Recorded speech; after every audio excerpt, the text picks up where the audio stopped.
you all to celebrate this pre-Christmas. I thank Ms. Stokes, the MC of this program, and in a special way, I thank and congratulate Armstrong, the organizer of this event, and everyone who is part of this program at this evening time. So in a special way, I thank our beloved Reverend Pastor W.F. Yapniao, and we have here Pastor M.R. Thongni and other special invitees, and all the parents, school children, and everyone who is gathered here. We are all one by name. We are all one by name, and that name is Christians.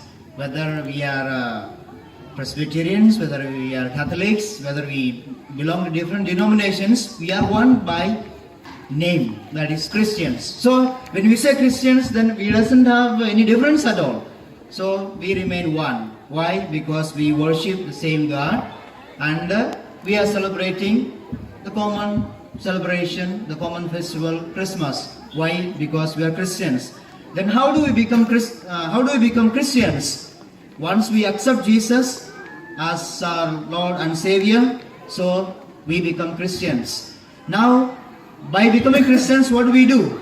We put on Christ. So that means Christ lives in us, and Christ will become the way for us. He becomes the light for us. He becomes the life for us, and He becomes the truth for us, and He becomes everything for us. So that's why we call ourselves as Christians, and we are proud to profess our faith. And who is a Christian? And everyone who professes his or her faith in Jesus is a Christian. Now let us remember this word Christian. Wherever we go, we say, I am Christian, I am Christian. Now we have this word called Christian. When we separate from this word Christian, Christ and I-A-N, Christ, C-H-R-I-S-T, Christ, then I-A-N, Christian. That means once we separate ourselves from Christ, I-A-N, I am nothing. I am nothing.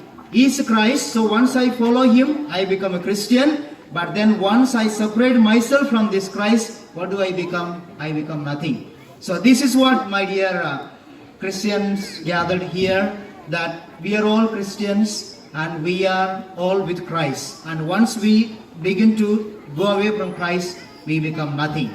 We can't do nothing, and we remain nothing in our life. Last year, there was an interview by one journalist in Bihar.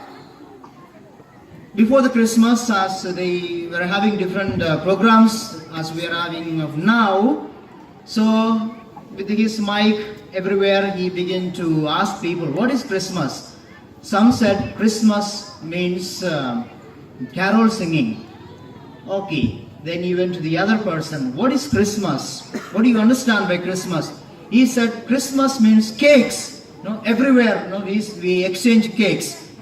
Then to the another he asked, what is Christmas? He said Christmas means buying new clothes.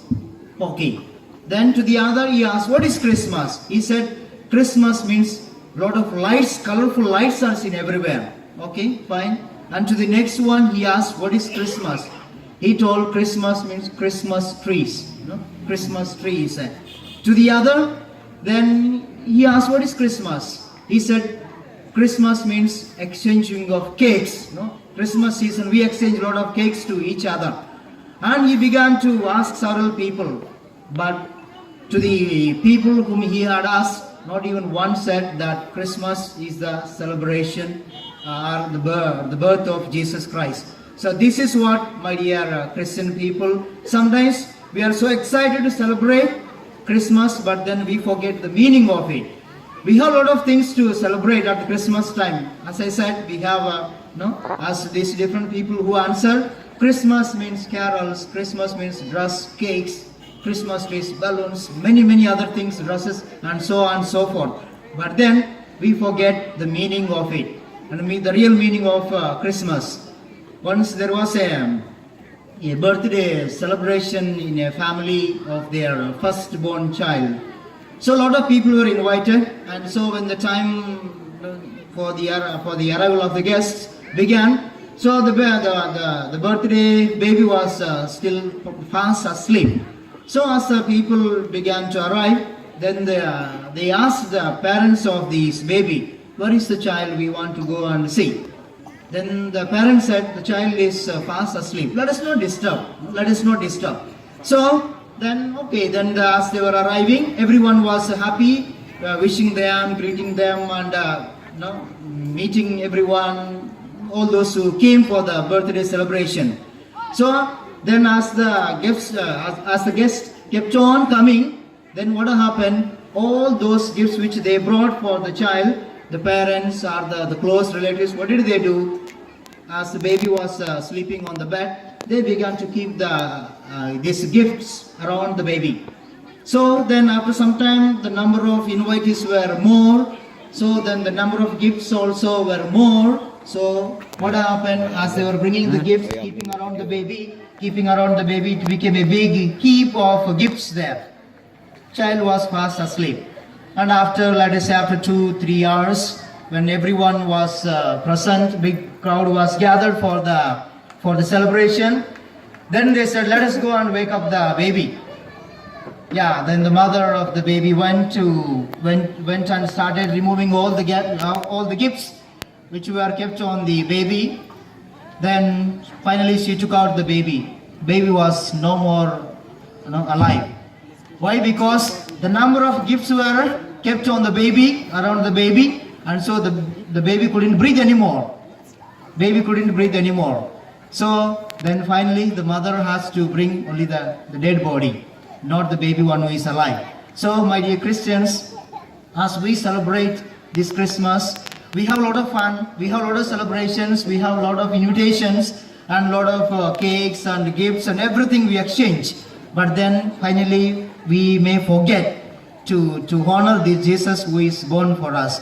So if we don't honor him and if we don't recognize him who is born for us, then all our celebrations will go in vain. We are working so hard, we are exchanging all these gifts and celebrations, everything, and we are so joyful to celebrate. But then what happens is that sometimes we may bury this Jesus. So we have to wake up this Jesus first. So we have to carry this Jesus with us wherever we go. So I am sure that now as we have gathered here, Jesus is alive in us. If Jesus is not alive in us,